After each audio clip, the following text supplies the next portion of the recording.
Good morning बेटा। कल हम कंपनी लॉ का हमने नेक्स्ट चैप्टर स्टार्ट किया था जिसमें था फॉर्मेशन ऑफ अ कंपनी। हमने उसके अंदर फर्स्ट स्टेप कर दिया था अपना, that is promotion of a company. आज हम उसके सेकंड स्टेज पे हैं। सेकंड स्टेज क्या है आपका? इनकॉर्पोरेशन ऑफ कंपनी, कि कंपनी आपने कैसे बनाई, कब एग्जिस्टेंस में आई, क्या क्या डॉक्यूमेंट्स चाहिए आपको कंपनी को बनाने के लिए।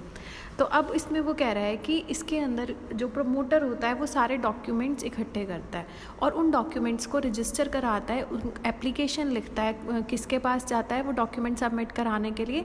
Registrar of company. क्लियर? अब कौन कौन से डॉक्यूमेंट्स हैं जो आपको इनकॉर्पोरेशन में कंप्लीट करने होते हैं? First is memorandum of association, second is article of association, third is nominal capital, fourth is qualification of shares. देखिए memorandum of association, memorandum of association में है कि आपने जब अपनी कंपनी बनाई, आप इसके अंदर ये एक तरीके का नोटिस होता है, हर कंपनी के लिए ज़रूरी है इसे बनाना। ये मेरे ख्याल से आपने बिजनेस लॉ में पढ़ा हुआ है। तो मेमोरेंडम ऑफ एसोसिएशन में जो जो बातें लिखी होंगी, एक कंपनी सिर्फ वही बातें कर सकती है। मेमोरेंडम ऑफ एसोसिएशन से बाहर कंपनी अगर कुछ करती है तो उसे अल्ट्रा वायर्स एक्ट कह दिया जाता है। आर्टिकल ऑफ एसोसिएशन में बताया जाता है कि जो आपने ऑब्जेक्टिव्स रखे थे अपने मेमोरेंडम ऑफ एसोसिएशन में, आप उन्हें कैसे अचीव करेंगे, रूल्स एंड रेगुलेशंस इसके अंदर बताए जाते हैं।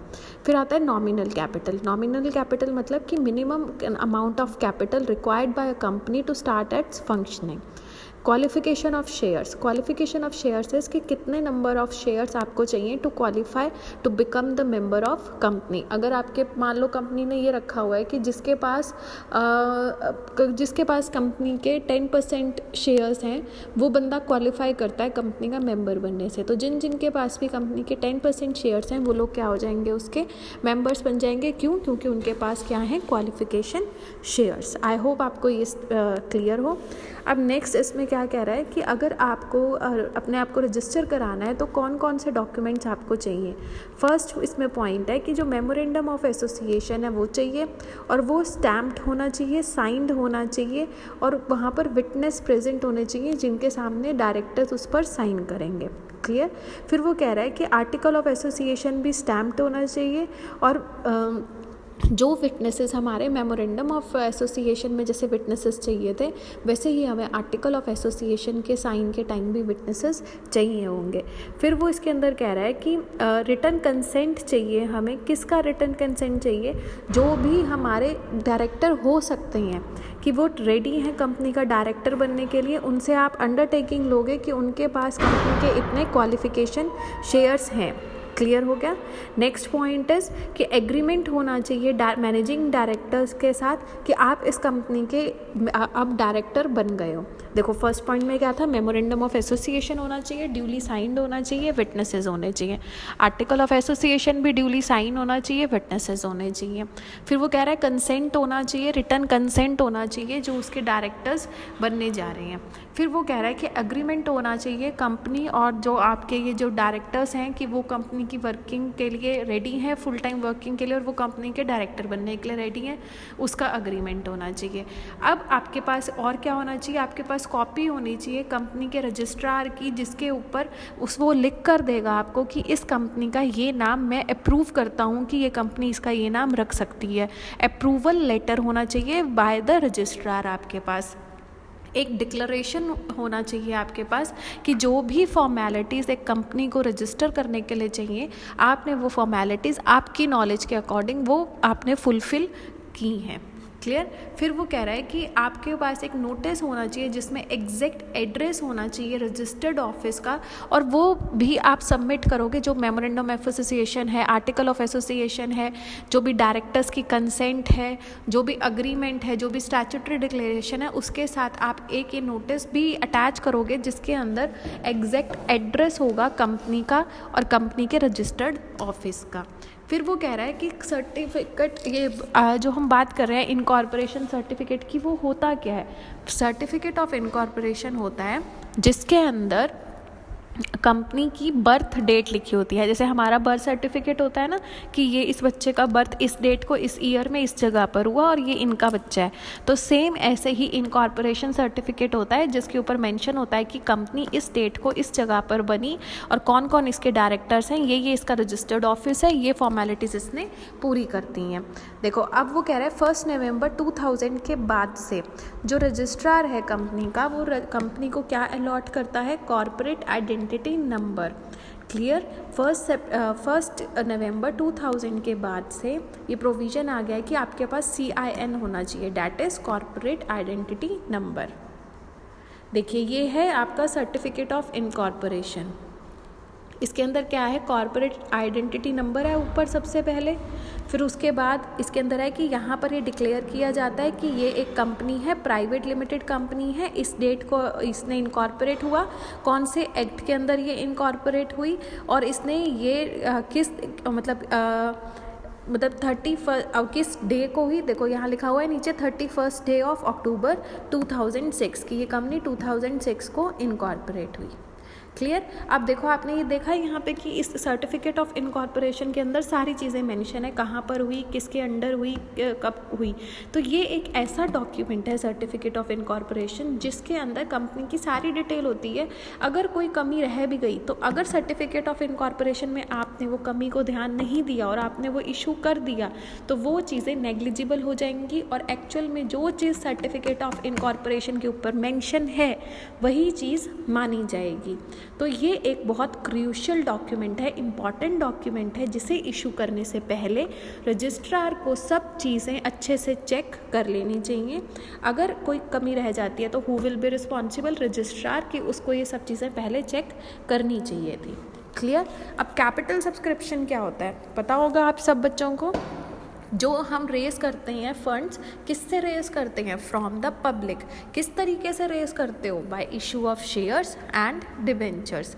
कंपनी को क्या करना पड़ता है पब्लिक से पैसा मंगाने के लिए, it has to issue prospectus.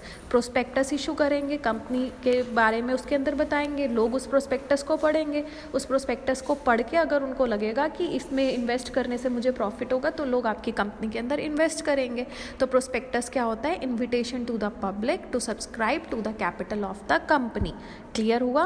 Prospectus क्या है, prospectus is a kind of invitation. Invitation to whom, to the public. किस लिए आपने वो इन्विटेशन किया, to subscribe the capital of the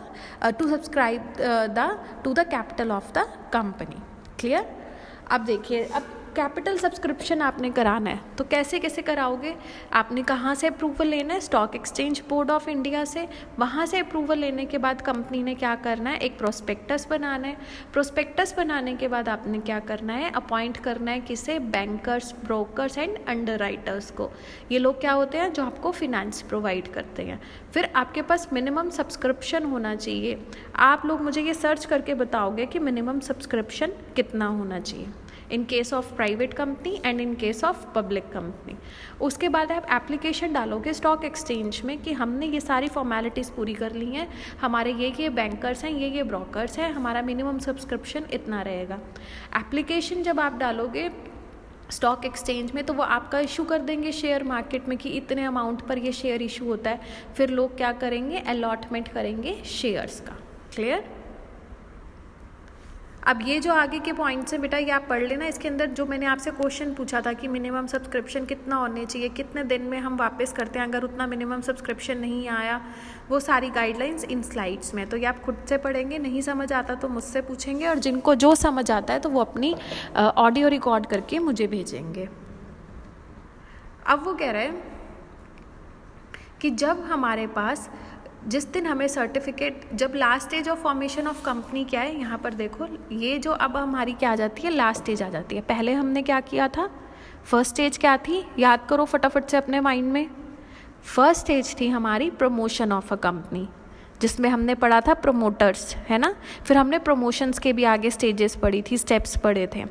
फिर हमारा सेकंड स्टेज क्या आ जाता है, इनकॉर्पोरेशन, जो भी हमने आज किया। इनकॉर्पोरेशन में क्या होता है, जिसके अंदर आप सारे डॉक्यूमेंट्स फुलफिल करते हो, ठीक है। फिर थर्ड स्टेज हमारी क्या आ जाती है, कैपिटल सब्सक्रिप्शन। कैपिटल आप किससे मंगवाते हो, पब्लिक से। किस तरीके से मंगवाते हो, बाय इशू ऑफ शेयर्स थे। तो इसी में ही हमने क्या पढ़ा, प्रोस्पेक्टस। प्रोस्पेक्टस भी आपने बिजनेस लॉ में पढ़ा है। प्रोस्पेक्टस क्या होता है, it's a kind of invitation to the public. किस लिए होता है, to subscribe to the capital of company. तो आप कैपिटल सब्सक्रिप्शन कैसे मंगाते हो, सेबी गाइडलाइंस के अकॉर्डिंग बनाते हो, एप्लीकेशन करते हो, फिर अलॉटमेंट ऑफ शेयर्स होता है। क्लियर।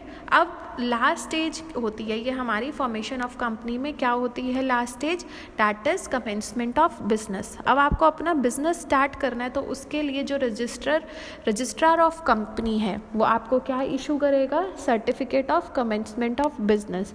जब वो ये देखेगा कि आपकी सारी चीज़ें पूरी हैं, प्रमोशन का काम पूरा है, इनकॉर्पोरेशन का काम पूरा है, कैपिटल सब्सक्रिप्शन का काम पूरा है, तो वो आपको क्या इशू कर देगा, certificate of commencement of business. अब ये सर्टिफिकेट लेने के बाद एक कंपनी क्या कर सकती है, तुरंत अपना बिजनेस स्टार्ट कर सकती है।